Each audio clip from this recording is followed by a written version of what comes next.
Hi, future DaDaABC teachers. This is teacher Trevina Jefferson again, and I'm back. Last time we talked about the interview, and now we're going to talk about preparing for the demo once you've passed the interview.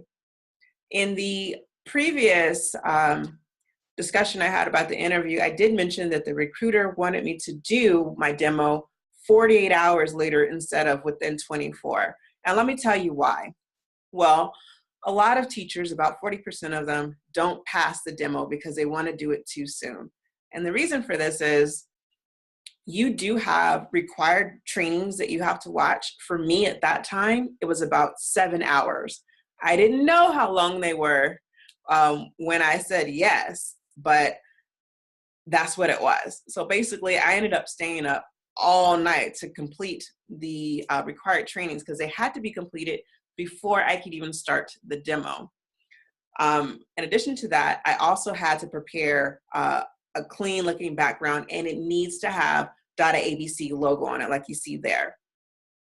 And I had to fix the lighting. And then I also needed to research the student and prepare for that specific student. So that's a lot to do if you have a very short amount of time. So just keep in mind that you're talking about probably 10 hours of preparation before the demo. So make sure you have time if you schedule your demo for the very next day.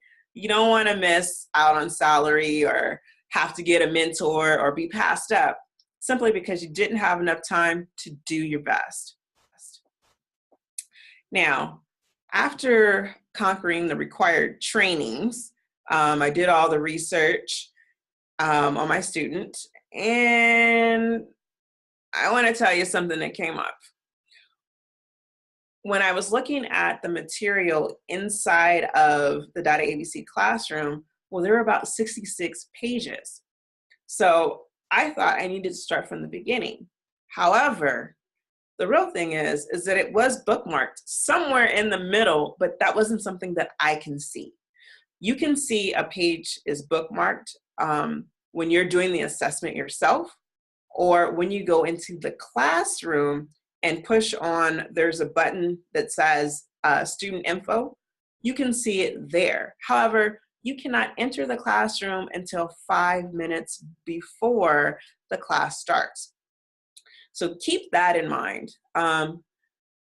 You're gonna, if you don't know what the bookmark is, you might as well just prepare for the whole thing so that you can do really awesome, but you might not be starting from the beginning, so please don't be thrown off.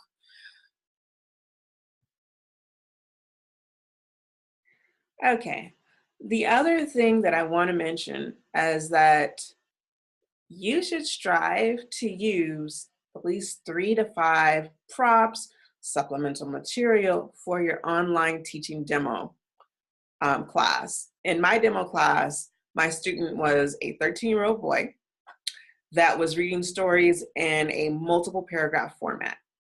For my demo class, the student had chosen an interest class focused on a story about a boy trying to make a library. So I used the following format. First, I did a greeting and conversation. Get some background information on him, loosen him up. The way you start your demo or any class is going to set the tone. So number 1 is very, very important. And 2, I decided to do some review games. When you look into the student's history, you can see the previous 5 classes.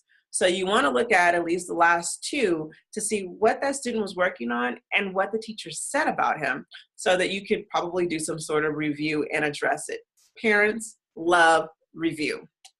Okay, third, another thing that I used for him, because he was a bit more advanced, was mind mapping subjects. So we put together some subjects on other topics of books that he was interested in. Then I made sure that we did a constant comprehension check as we were reading through the story. We also did constant questions about what he would do if he was in the situation of the boy in the story.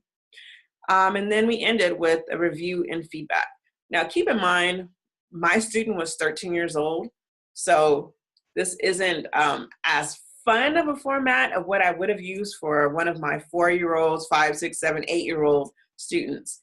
And a lot of students at DaDaABC are between that 4 and 8-year-old range. The majority of my students right now are under 8.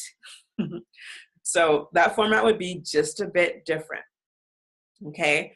But for this student, it worked out very well. He loved it, and he gave me 5 out of 5. Therefore, I got hired, and I got the salary that I wanted. So most children now are about 8 or younger, and their English level is about preschool to 1st grade level. So typically, I will add relative songs, games, and puppets to their lesson plans. All right, I hope that helps. If you have any questions, please ask. See you later. Bye-bye.